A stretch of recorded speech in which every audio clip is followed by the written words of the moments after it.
Alright everyone, this is Ash, welcome back to King's Speech.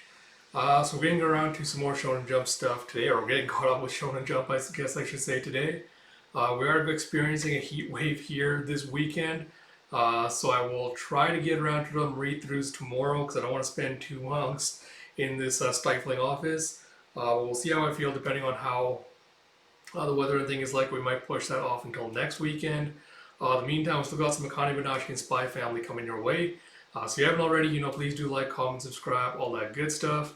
Without further ado, let us dive into it with Akane-Banashi Story 172, Fool for Rakugo, with story by Yuki Tsunaga, art by Takamasa Moe, translation Stephen Paul, lettering Snare on, with Rakugo supervision by Kiko Hayashiya. We have, I never had any intention of becoming a Rakugoka. I didn't even like Rakugo to begin with. I even made fun of it at times. It was through some twist of fate that I wandered into this world. And now what I see is, you have Sadakichi. I gave you that money yesterday, so you spent it all, huh? How did it go? You find evidence of Intaro Ichimura's infidelity? That's what the money was for? Tell me you got something. I was like, huh? Oh, sorry, that's what the money was for. Tell me you got something. He's like, huh? Well, hang on, let me guess. It's like, you used it to see a plate, didn't you? It's like, I wouldn't. It's like, then tell me everything you saw and heard yesterday. So I want to get scolded so bad. What I saw yesterday. It's like the play. Oh, right. I'll just take the details from the play I saw and change them around to sound good. Okay, boss, you got it. I'll tell you everything. It's like, oh yeah? Let's hear it then. We'll say there's a much better job done with the facial expressions and ranges, I think, this chapter compared to the last one. So in the quiet darkness of the night, I peered into the living room of none other than Intaro Ichimura. And who should be sitting there but Intaro and his lady wife spending time together. Taking your sweet time, huh? Can we get to the goods already? So go, wait, let me tell the story or I'll quit. Anyway, his wife was sitting there, and in her hands was, it's like pom pom pom, he mimics the drum again. It's like a drum, it's like, come on, don't try to tell me it was a hand drum. What actor's wife decides that the best thing to do when they're relaxing at home is to remind him of work? It's like, no, you're right, she wasn't hitting a drum. Then what was she hitting? It was his butt! She was smacking Intaro right on the butt. You see just this ridiculous ass comedy gag face. She's miming hitting the butt. It's like she had her husband over her shoulder? What kind of at-home activity is that? Like the play is a chance to shine and a setup. And because I've shown off the drama, I was like, what about Intaro? He didn't just sit there and take it, did he? It's like, no, of course not. And then it's like the extra range will lead to bigger laughs. He was hopping up and down crying in pain.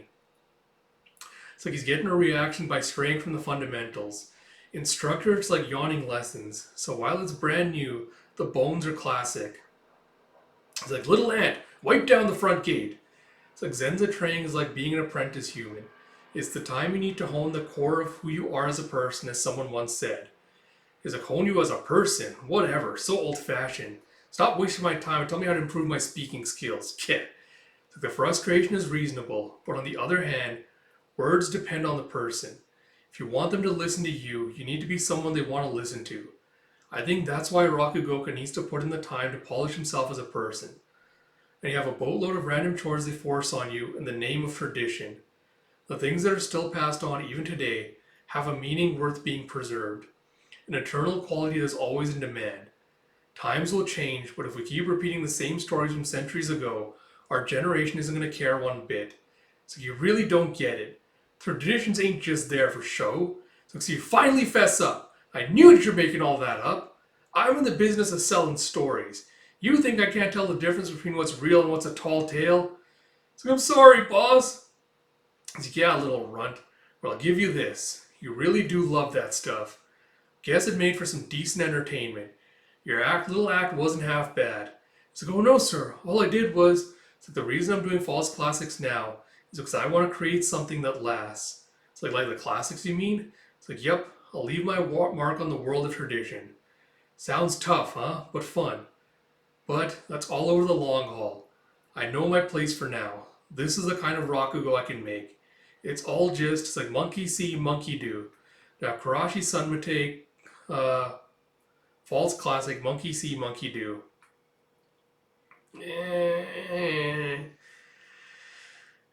I don't know, man. I'll finish the last page and talk about it. They don't even doubt that it's a classic story. You see, like, Rock's applause.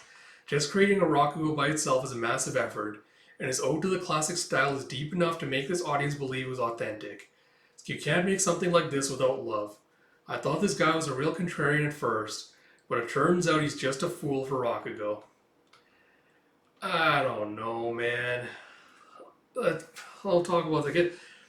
I feel like these chapters are trying way too hard to sell Karashi's like heel turn, for lack of a better word, on Rakugo, and I don't think it really comes across. I don't think we've spent enough time with him as a person to really get invested in his struggle or his desire to become a Rakugoka or to become like an artist again, for lack of a better word.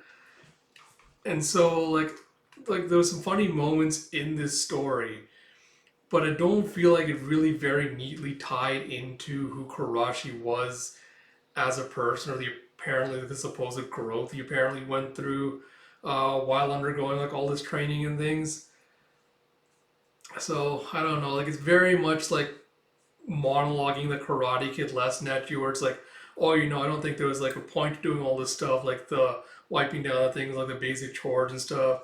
Well, this is what our tradition's all about. It's like, oh, is to like pass on skills that are worth being preserved. Like it just, again, it tries too hard to tell you what the lesson you should be taking away is, like what you should be thinking about, rather than just kind of showing you and like letting you interpret it as you like. Uh, See, I don't know. Like none of this really gave me the impression or the idea that Karashi really loves Rakugo in the same way that Akane does. Like you don't sense that same passion or the same verve for this for Rakugo as you do with other performers that we've seen. And it's kind of ironic calling it like, monkey see, monkey do, where it's kind of like, oh, just kind of like doing like imitations and copying stuff right now. Because again, that's very artificial, very surface level. And I feel like that's what really comes across in his Rakugo performance. Like, it's all style, no substance, if I'm being honest about it. So, yeah, I don't know. Like, it really was not selling me on the line of like, oh, he's a fool for Rakugo. It just, I'm not buying it. We'll see where it goes from here, but man, that was supremely middling. With all that said, hope you all enjoyed this video. If you did, please do like, comment, subscribe, all that good stuff. Like I mentioned, hopefully read-throughs will be out tomorrow. If not, they'll be back next week, so look forward to that. Till next time, this is Ash. Talk to you all later.